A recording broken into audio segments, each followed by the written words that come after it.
Segundo livro dos Reis, capítulo de número 5.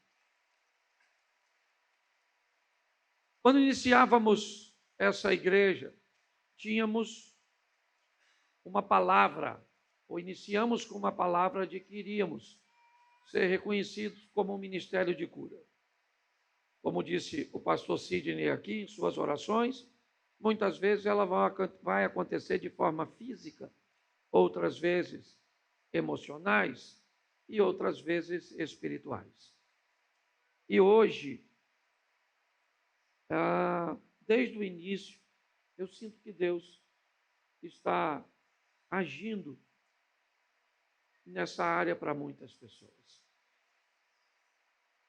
E por isso esse texto, eu já falei dele, eu quero só uma reflexão, porque ele fala de um homem que podia fazer muita coisa por si mesmo.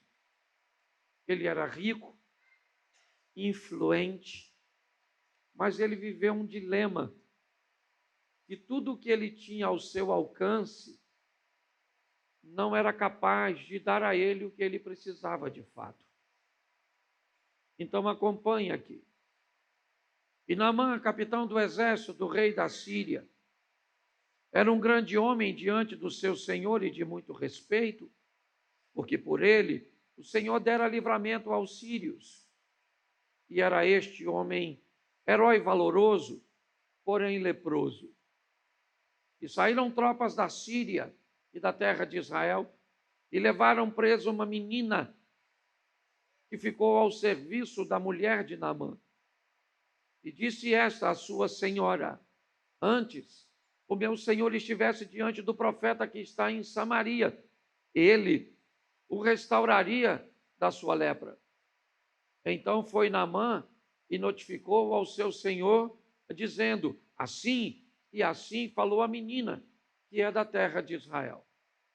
Então disse o rei da Síria: vai, anda, e enviarei uma carta ao rei de Israel. E foi, e tomou na sua mão 10 talentos de prata, 6.000 siclos de ouro e 10 mudas de roupas. E levou a carta ao rei de Israel, dizendo: logo em chegando a ti esta carta, saibas que eu te enviei Naamã, meu servo, para que o cures da sua lepra. E sucedeu que, lendo o rei de Israel a carta, rasgou as suas vestes e disse: sou eu Deus para matar e para vivificar, para que este me envie a mim um homem, para que eu o cure da sua lepra? Pelo que deveras notai, peço-vos, e vede que busca ocasião contra mim. Sucedeu, porém, que, ouvindo Eliseu, o homem de Deus, que o rei de Israel rasgara as suas vestes, mandou dizer ao rei: por que rasgastes as tuas vestes? Deixai-o vir a mim, e saberá que há profeta em Israel. Feche os seus olhos. Senhor nosso Deus e Pai, em nome de Jesus, eis aqui a tua palavra. Usa-me como um canal de bênção nesta hora, pelo poder do nome de Jesus. Nós te pedimos. Você pode dizer amém? Isso. Nós estamos diante de uma história bem interessante, como muitas histórias bíblicas. Mas essa em particular, ela vai falar de um momento muito especial, certo? E um momento especial para um homem que não era crente, que não pertencia ao povo de Deus. Este homem é comandante do exército do rei da Síria. Ele luta, como muitas nações vizinhas a Israel, para obter o controle de Israel. Eu já expliquei aqui, não simplesmente por ser o povo de Deus, mas por ser o dono da água, certo? O dono de um ambiente que é a junção de 3 continentes. De toda a movimentação que se fazia por comércio, certo? Era necessário, ou muito mais rápido, passar pelo território de Israel. Até hoje funciona dessa forma.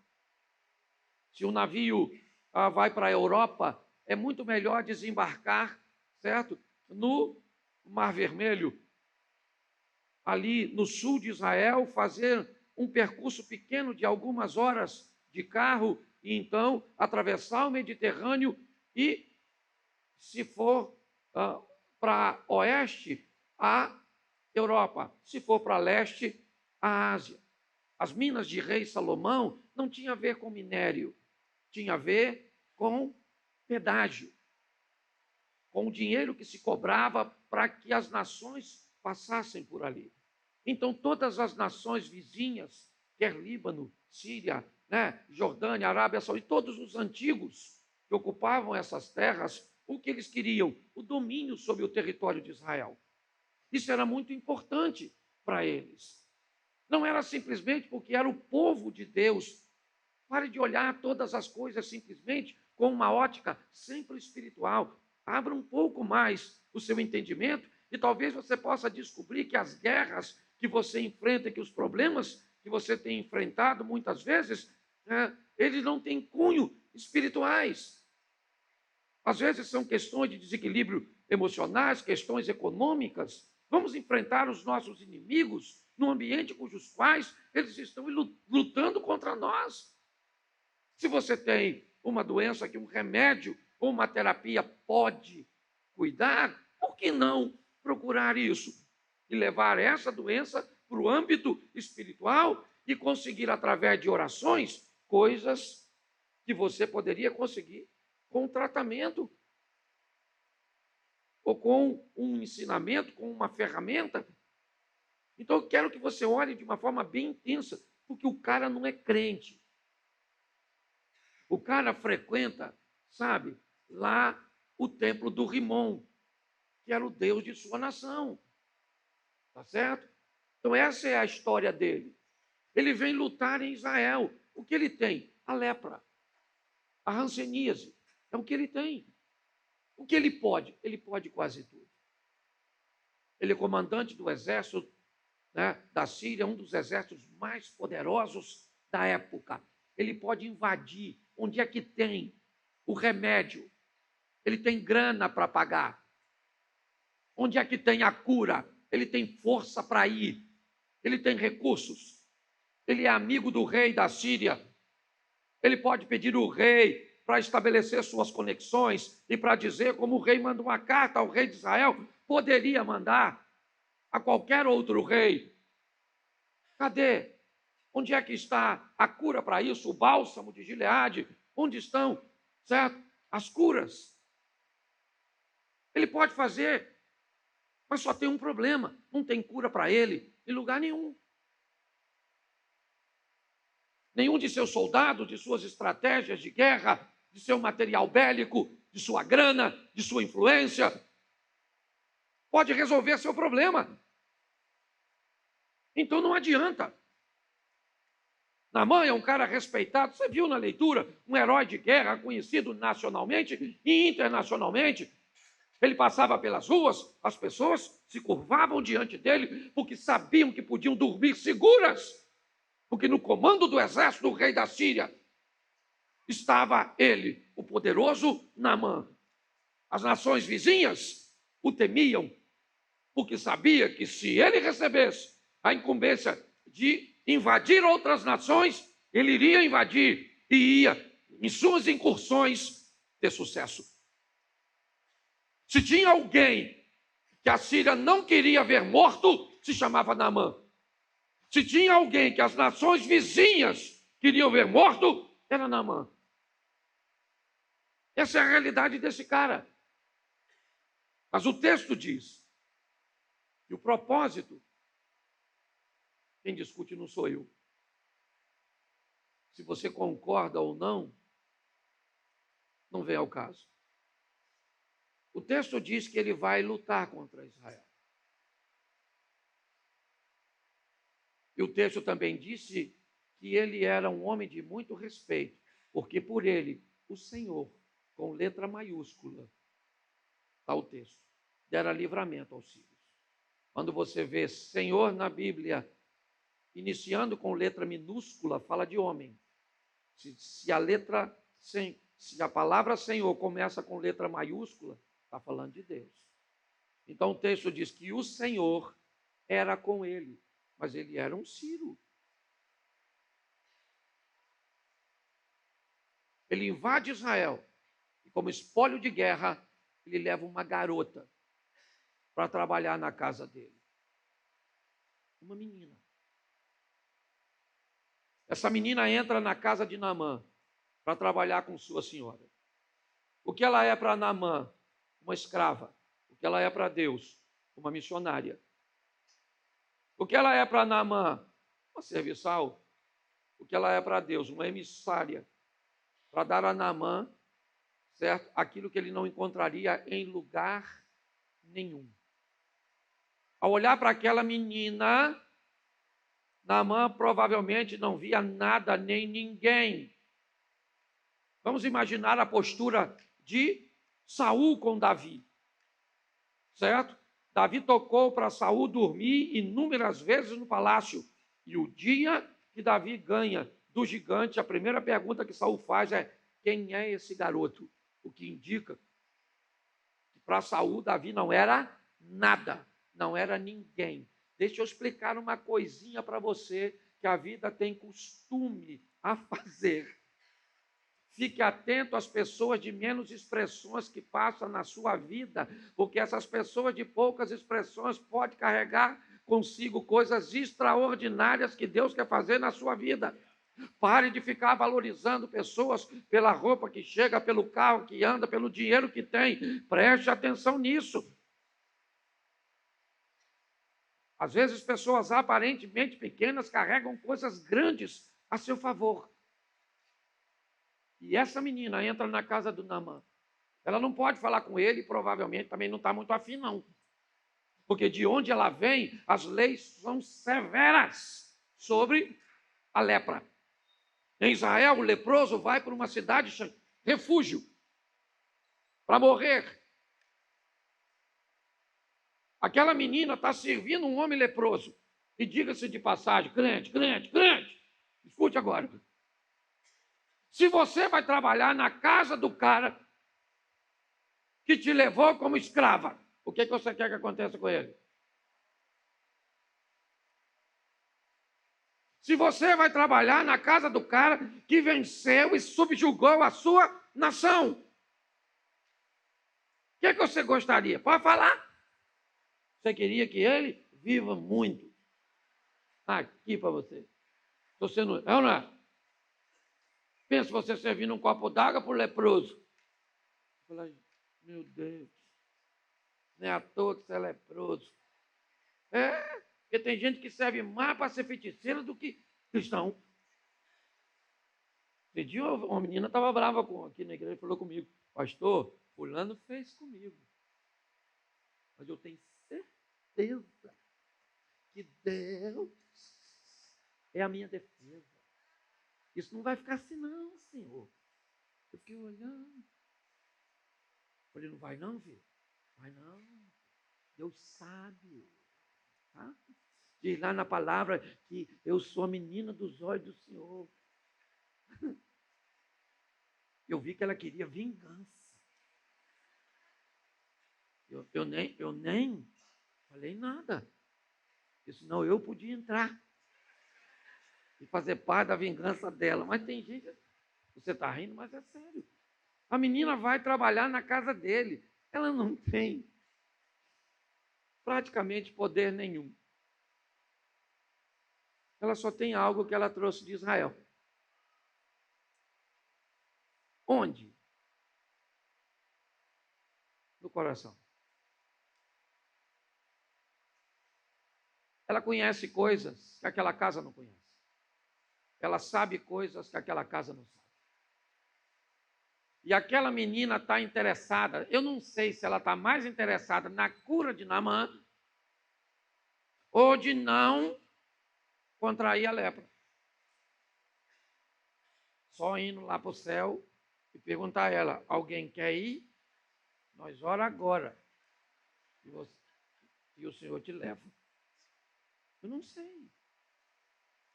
Eu só fico imaginando aquela menina conversando com a mulher do Naamã, que ela não tinha acesso a ele, então ela conversa com ele, com ela. Olha, minha senhora, vou falar uma coisa para a senhora, de onde eu venho, tem cura para esse negócio, porque o Deus que eu sirvo pode curar tudo. Certo? O Deus que nós conhecemos pode fazer tudo aquilo que Ele quiser. Eu não sei quanto tempo durou. Eu sei que mulher, quando quer botar uma coisa na cabeça dos outros, fala quase todo dia. Olha, ó, quebrou. Ó, você não viu que quebrou? Está quebrado. Ó, quebrou. Quebrou. Você tem uma. Eu fico imaginando o que seria um homem sem mulher. Quebrado. Literalmente quebrado. Tá certo? Mas volta aqui. Eu não sei quanto tempo ela falou. Eu só sei que a Bíblia diz que a fé vem pelo e ouvir o quê? A palavra de Deus. O que Deus pode fazer, o que Ele faz. O que Naamã não sabia é que ele não levava para a casa dele uma escrava. Ele levava para a casa dele a palavra de Deus. Eu não sei o que você precisa na sua casa, mas leve a palavra de Deus para lá. Porque ela vai criar esperança, ela vai dar uma solução e vai agir no momento em que você menos espera, ou da forma que você sequer é capaz de imaginar. A menina está lá falando para a mulher do Naamã: tem cura, tem cura, tem cura, tem cura. A mulher começou a acreditar, Cláudio. Aí quem é que chega para dormir? Naamã. Imagina Naamã deitando. Certo? Deixa eu dar uma dica a você, mulher, sobre a hora de dormir. Tá certo? Quando você fala demais, que seu marido não quer falar com você. É só você olhar quando você for deitar a posição que ele está. Se ele estiver deitado de barriga para cima, ou virado para o meio da cama, show. Mas se quando a senhora entra, ele faz assim, ó, significa que a senhora já passou do limite. Tá certo? Então, não é hora de falar aquele dia. A senhora entende essas posturas? Não. Porque eu brinco com isso explicando, porque às vezes as pessoas não sabem nem fazer a leitura. Eu tenho explicado. Deixa eu falar uma coisa para vocês aqui, para casal. Mulheres, seu marido ama ser tocado. Não tem nada mais precioso para um homem ser tocado por sua fêmea. É algo glorioso. Seu marido pode estar sentado numa cadeira assim, até meio assim, relaxado. Passa por trás. Abraça ele, bota a mão no peito assim, só encosta com carinho. E você vai ver que ele vai... Trumou, alargou os ombros, como quem diz, minha fêmea me tocou. É isso aí, mano. É. Por exemplo, seu marido está dirigindo. Ele está dirigindo, a senhora está do lado, ó. Vá por trás da cabeça dele. Assim. E faz um cafuné, mas faz um cafuné com essa mão e segura no banco com a outra, que o bicho vai... Ele vai sentir o Lewis Hamilton, certo? Por quê? Porque a mulher dele tocou nele. As pessoas sequer são capazes. Pastor, como é que o senhor sabe que o homem gosta de toque? Porque ele tenta tocar. Mas ele não sabe. Pode notar, seu marido sempre toca na senhora onde não deve. Às vezes a senhora está lavando louça, vem ele por trás. Ó.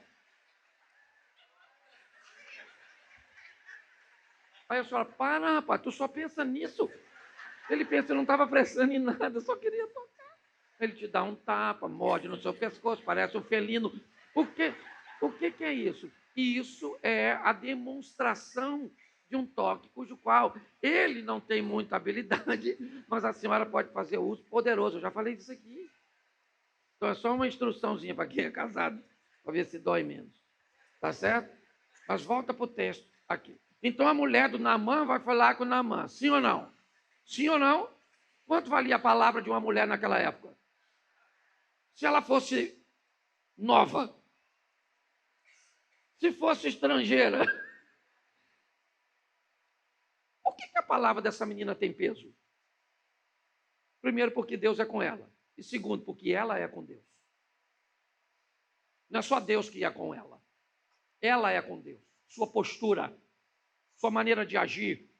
Pode ter certeza que essa menina está sendo observada para ver se o que ela diz tem conexão com o que ela faz, com o que ela vive. E aquela menina começa a falar algo absurdo, algo que não pode ser investigado. Não dá para pegar um telefone e ligar. Não dá. Não dá para ter uma informação se o que ela fala é verdade. De Damasco a Samaria, querido, é bem longe. Pode ter certeza. Bem longe. Talvez o quê? Daqui a Campos. Talvez. É uma distância muito grande para se fazer por causa de uma conversa fiada de uma garotinha. De uma hipótese infundada de alguém tão novinha. O que essa menina tem? O que a casa de Naamã levou para lá? Mas Deus é com a garota é com Deus, fica meio difícil, né?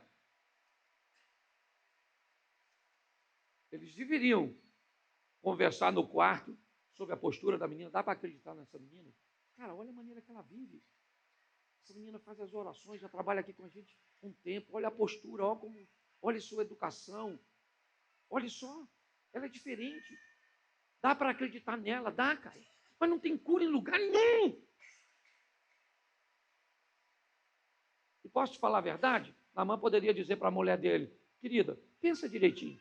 Se o Deus dessa garota é tão poderoso, por que é que ele me deu condições de entrar lá e vencer a nação dela? E outra pergunta pior: por que é que o Deus poderoso dessa garota lhe permitiu ser uma escrava numa nação estrangeira? Eu perguntaria isso. Mas a mulher dele poderia dizer para ele o quê? Eu não sei te responder nada disso. Eu só sei de uma coisa. Se eu fosse retirada da minha terra para morar na casa de um homem que fez isso, se tem uma coisa que eu gostaria de ver, é você morto. E ela não quer. Provavelmente havia essa menina orando por você. As coisas começam, mesmo sem sentido, porque não tem sentido, muitas vezes. Tem sentido você perguntar por que você herdou tanta coisa para herdar de alguém? Você herdou essa doença?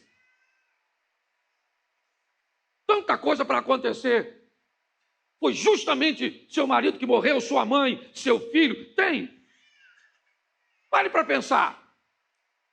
Justamente você para ser traído, seu filho para se envolver com esse tipo de coisa. Então, cuidado para não procurar respostas que não existem. A menina está lá e pronto. Por quê? Porque Deus resolveu colocar a menina lá. Se tinha alguém que deveria estar revoltada com Deus, esse alguém era a menina, e ela não está. Então, o Naamã vai no rei da Síria e diz: majestade, tem uma garota que trabalha lá em casa, que eu trouxe como espólio de guerra de Israel, e essa menina está dizendo que tem cura lá em Israel para minha doença.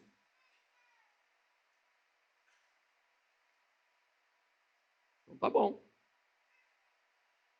Vamos imaginar? Um camelo, um jumento, não sei no que eles viajaram, a pé. Quantos dias? Quanto ia custar essa viagem? Não era algo simples. Quanto tempo Naamã ia ficar fora? E outra coisa, quem ele vai levar com ele? Porque se as nações vizinhas descobrem que Naamã está viajando com um grupo pequeno e não com seu exército, né, a probabilidade de matar esse cara é grande. Ele ainda não pode viajar com qualquer um, gente. Ele tem que fazer a viagem com gente que tem compromisso com ele, com gente valente, que leva no coração o mesmo desejo que ele leva, o desejo de ficar curado. Esses homens vão fazer diferença na frente dele, ou na vida dele, lá na frente. Porque às vezes, quando você está numa situação difícil e ainda está andando com gente errada, a probabilidade de você ter êxito é praticamente zero. Então ele tem que selecionar o grupo que ele vai levar com ele. Certo? E o rei autorizou. Note, a palavra de uma menina pegou a mulher do Naamã, pegou o Naamã, chegou no rei. Note, a lepra do Naamã não pegou na garotinha, mas a fé da garotinha pegou no Naamã. Ele agora vai fazer a viagem até Damasco, ou até Samaria, perdão. Certo? E ele vai levando consigo presentes, seus homens. E ele vai onde? Ele é um militar. A cabeça é do militar. O relacionamento que você tem a ver com Deus tem muito a ver com a sua cultura e com o seu modelo mental. Vamos lá? Religioso Jairo. Senhor, vá até a minha casa e cure a minha garotinha. O militar centurião. Senhor, não precisa ir na minha casa. Sou um homem de autoridade. Dê apenas uma ordem a um de seus anjos, porque quando eu quero algo, é isso que eu faço com meus subordinados. Note, o modelo do centurião é diferente do modelo do Jairo. Para Jairo tem que ir na minha casa, botar a mão na minha garota. O centurião não precisa ir na minha casa, é só dar uma ordem e está feito. Então ele vai onde? Ele vai no rei, entrega a carta como você leu comigo. Quando o rei leu a carta, o rei rasgou as suas vestes e disse, olha, eu imagino a cara do Naamã, vendo o rei rasgando as vestes, e diz, cara, quem sou eu? Eu não sou Deus para curar você da sua lepra? E o rei deve estar pensando, e mesmo se eu pudesse, eu não faria, porque nem todo crente é igual. Ou nem todo mundo está ao mesmo tempo no mesmo ambiente de comunhão. Naamã é o cara que venceu o rei.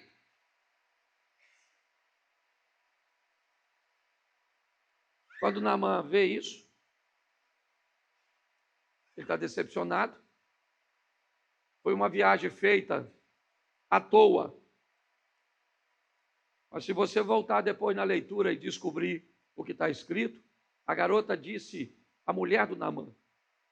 Porque todas as vezes que a informação ela é passada, dificilmente ela chega de forma original. Deus chega para Adão e diz, Adão, come de todas as árvores, menos dessa. Não coma dessa árvore. Está certo? Está certo. Vamos lá. A serpente, Satanás, pergunta a Eva, como é que diz Deus? Disse Deus. Eva deveria dizer o quê? Não sei, ele não me falou nada. Quem me falou foi Adão. Adão me disse que eu não posso tocar, que eu não posso comer. Deus disse para não tocar? Deus disse para não? Então, quando o diabo conversa com Eva, ele não pergunta algo que ele não já sabe a resposta. Ele pergunta exatamente o que ele já sabe, porque o que ele está interessado é em descobrir o que você sabe sobre fé, o que você sabe sobre salvação, o que você sabe sobre obediência, o que você sabe sobre o Deus que você serve. E se ele descobrir uma falha nisso, é ali que ele vai atacar. É assim que aconteceu. A menina não disse para ele procurar o rei, disse, lá tem um profeta. Mas a mente dele, seu modelo mental diz, se alguém é poderoso naquela nação, esse alguém é o rei. Então eu vou falar com ele. O rei rasga as vestes.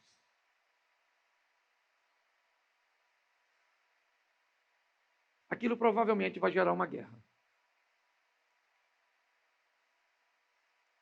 Esse negócio não vai ficar assim. E aí então a notícia vem lá de Dotã, onde mora o profeta Eliseu.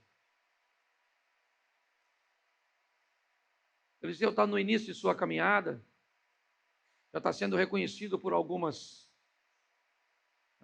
feitos. E agora Eliseu diz uma mensagem para o rei.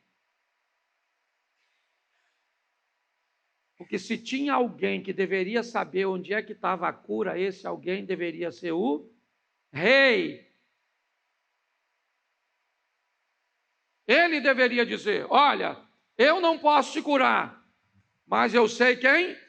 Porque se a garotinha sabia quem era Eliseu, por que é que aquele rei não sabe?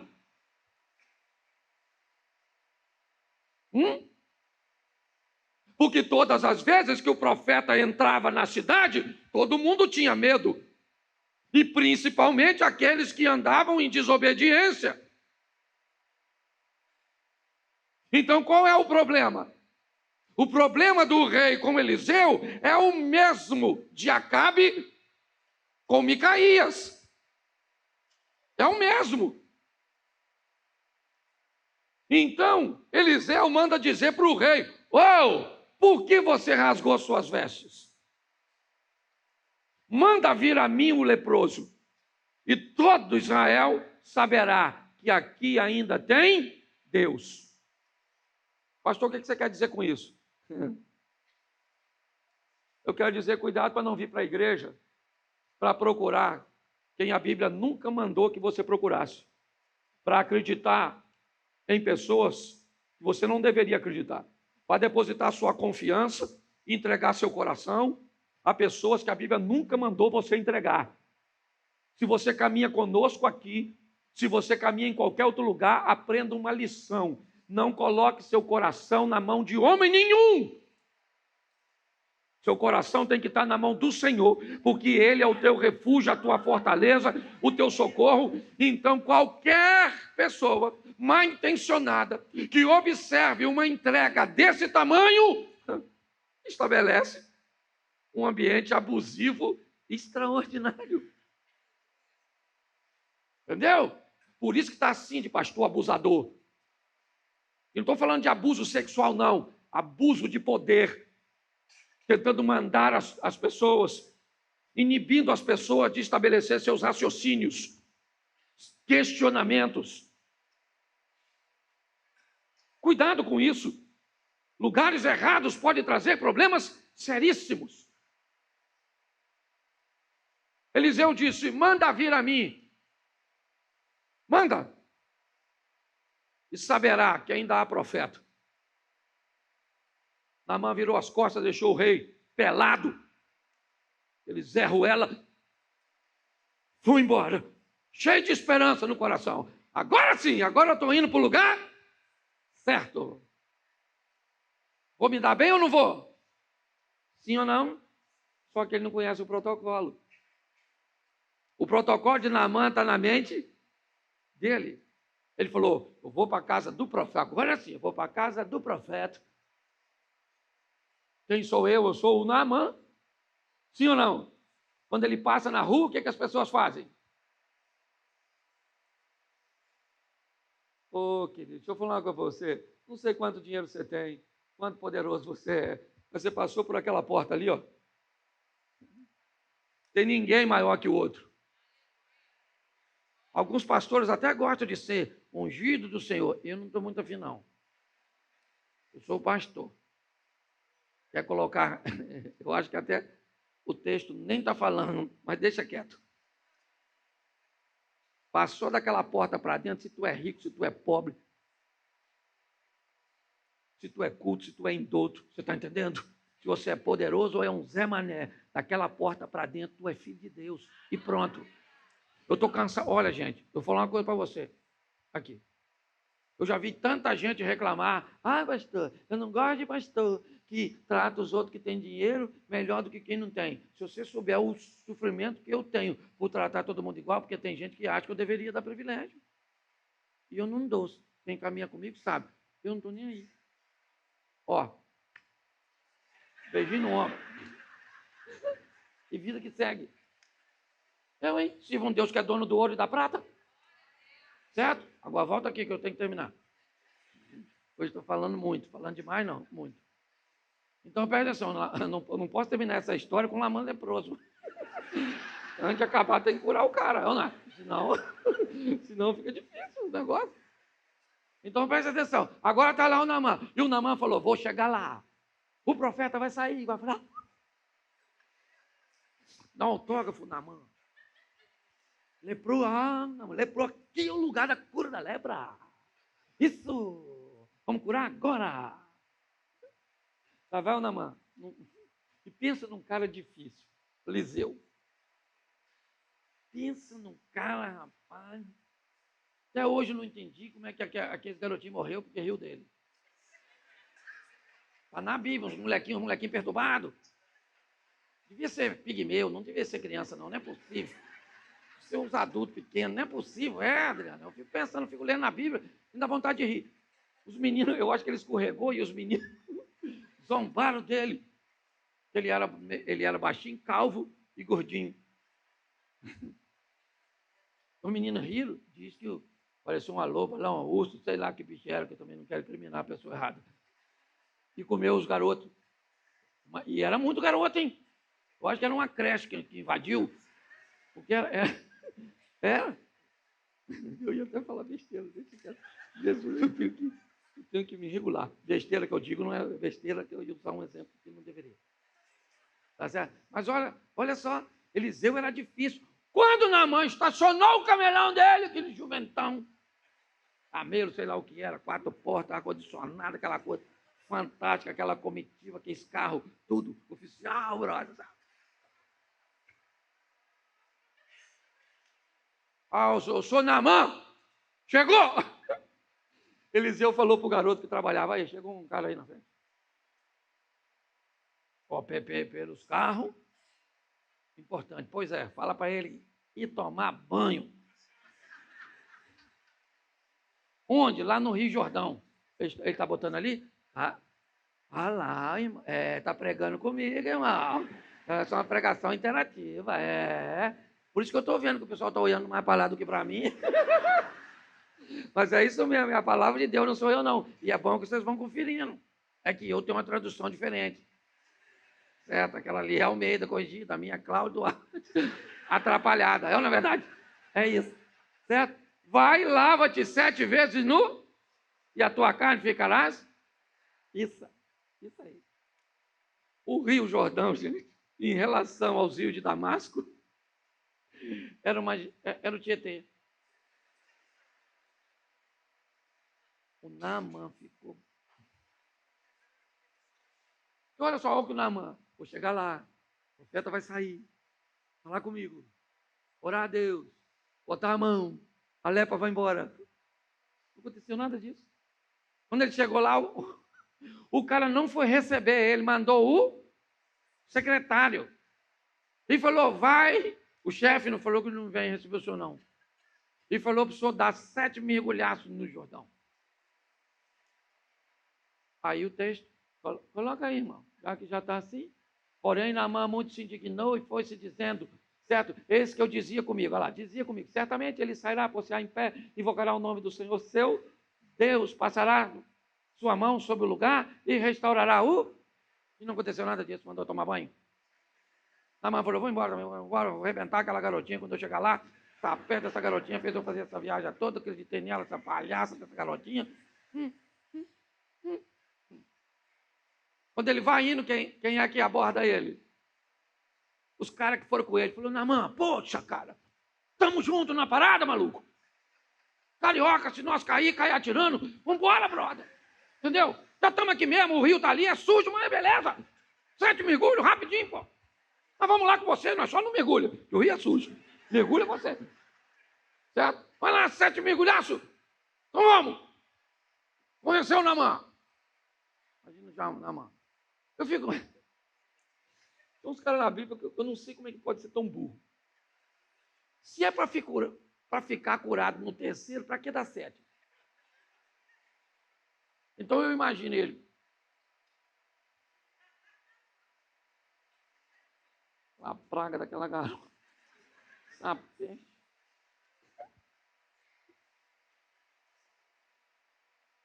Melhorou um pouquinho. Vê aí se melhorou. Melhorou não, né?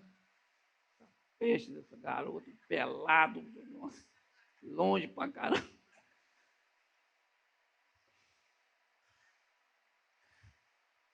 Sétimo mergulho. E, cara? E aí? Não tem mais, não? Estou botando no braço, mas não sei não, tá bom? Tem uns teólogos que já estão de plantão. A Bíblia não diz onde era. Ah, vá pro inferno, se você quer. Eu sei lá onde era tudo. Ah, perturbar outro, estou fazendo uma aplicação. Certo? Agora, pensa na mão agora, ó. Pô, maluco, falar a verdade. Sempre acreditei naquela garotinha, mano. Porque pode notar se não é assim. As pessoas que dizem que não ia dar certo, que as coisas não iam acontecer, quando acontece, eu sabia, tá? Que Deus era comigo. Então, não é? O Naamã ficou doidinho. Voltou para casa do Eliseu correndo, cheio de presente, cheio de tudo. Agora Eliseu vai lá. Pois não? Aí, ó. Sumiu. Você não quer presente? Ele falou, não estou afim, não. Eu trouxe isso para o senhor. Ele falou, mas não fui eu que te curei. O que Deus faz não está à venda. Até porque ele não faz para qualquer um. Se ele fizesse por dinheiro, teria que fazer para todo mundo. Era só estabelecer um preço. Ué, deixa eu te falar uma coisa. Quem trabalha para Deus por dinheiro, trabalha para Satanás por um salário maior. Entendeu? Naamã falou, vou falar uma coisa para o senhor. Deixa eu levar uma carga de terra aí. Olha como é que a mente do cara é tão... Eu queria levar uma carga de terra daqui de Israel. Porque eu vou lá para Damasco. E eu vou fazer um altar. Eu não vim aqui só para ficar curado da minha lepra, não. Eu vim aqui para conhecer um Deus que pode fazer o que minhas armas, meus homens, meu dinheiro, meu poder, minha conexão não pode. Vou falar uma coisa para você, eu não sei o que você precisa. Eu só sei de uma coisa, o Deus que está presente aqui pode fazer por você o que ninguém pode fazer. Isso não tem a ver com o dinheiro que você botou no altar. Não. Isso tem a ver com o seu coração, com o propósito que Deus tem para a sua vida. Eu não sei se ele faria isso na vida de alguém que não tem propósito nenhum. E tanto faz morrer ou não. Mas eu gosto do Naamã. Ele é um homem sério. E preste atenção no que esse cara fala antes de ir embora. Eliseu, eu tenho um problema. Eu sou segurança particular do meu rei. E aí, quando eu estou com ele, ele tem o dia da adoração ao Deus Rimon, que é o Deus da Síria. E ele, ao entrar no santuário, eu tenho que entrar com ele. E quando ele se curva, eu vou ter que me curvar com ele. Ele é o rei, eu sou um funcionário dele. Pô, para que esse cara está explicando isso? Eliseu vai ver isso?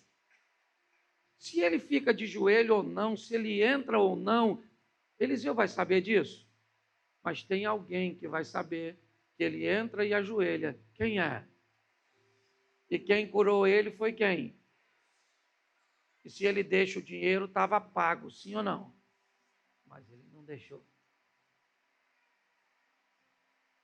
Então, Ele explica a Eliseu o que vai acontecer. E ele diz: mas quando isso acontecer, e o meu joelho tiver dobrado diante daquela estátua que o meu Senhor vai estar adorando, eu não vou estar. Quer comparar esse texto com Daniel? Fique à vontade. O joelho é o mesmo. Às vezes dá para ser feito de um jeito, outras vezes não. Mas é importante nós entendermos quem é o Deus que nós servimos.